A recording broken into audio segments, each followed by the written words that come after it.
Learning is actual goal of life.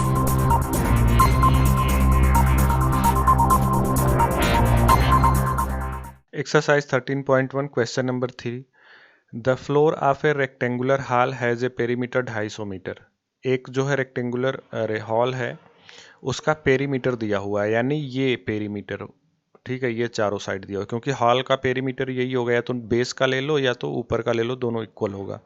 If the cost of painting of 4 walls at the rate of ₹10 per meter square is ₹15,000, find the height of the wall. Hall का जो है height पता करना है. तो देखो इसमें length breadth height कुछ भी नहीं दिया हुआ है. हम इस हॉल का मान लेते हैं ये लेंथ है, ये ब्रेड्थ है और ये हाइट है, और यही हाइट पूछ रहा है. तो एक चीज देखो, सबसे पहले पेरीमीटर दिया हुआ है ना, तो इस फार्मूले से देख लेते हैं पेरीमीटर क्या है, और वो पेरीमीटर 250 मीटर दिया हुआ है. तो सबसे पहले हम लोग पेरीमीटर कैलकुलेट करेंगे. पेरीमीटर ऑफ हॉल, ये क्या होगा, देखो पेरीमीटर जो है ये एक रेक्टेंगुलर शेप में है, तो पेरीमीटर क्या होता है, 2 इंटू ब्रैकेट में लेंथ प्लस विड्थ. लेंथ इसकी L है और विड्थ क्या है, B है, यानी L प्लस B. ये इक्वेशन हम 1 ले रहे हैं. सेकेंड केस में ये दिया हुआ है कि पर मीटर स्क्वायर की कास्ट दी हुई है. सबसे पहले हम कास्ट लिख लेते हैं, यानी ₹10. 10 रुपए में जो है 1 मीटर स्क्वायर पेंट हो रहा है,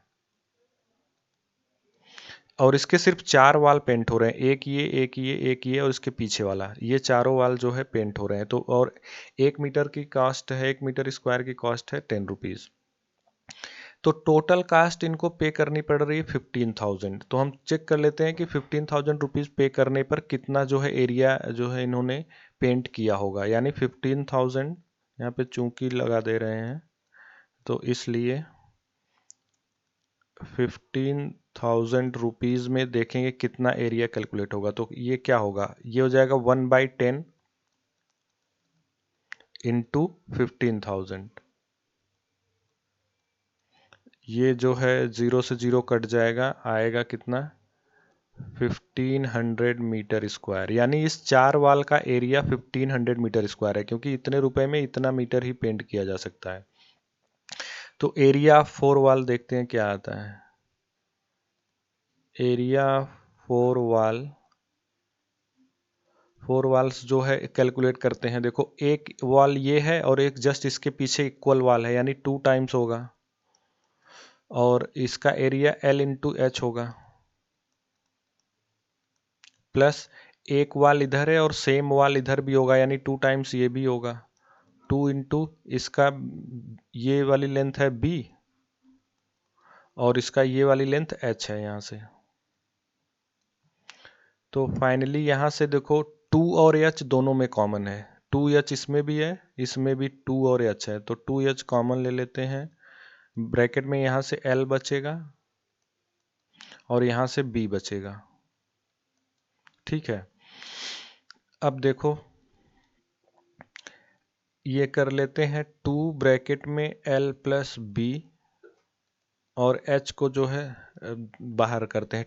2 इंटू L प्लस B की वैल्यू यहाँ से निकल जाएगी. ठीक है, और यही 4 वाल्स का एरिया हमारा है 1500 मीटर स्क्वायर.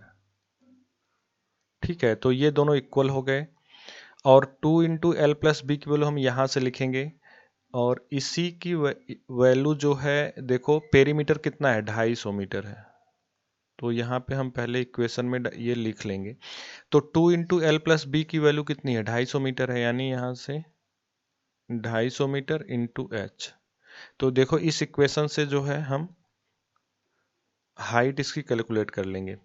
तो यहाँ से देखो हाइट कितनी आएगी, 250 इधर मल्टीप्लिकेशन में, इधर आएगा डिवीजन में, यानी 1500 डिवाइडेड बाई 250.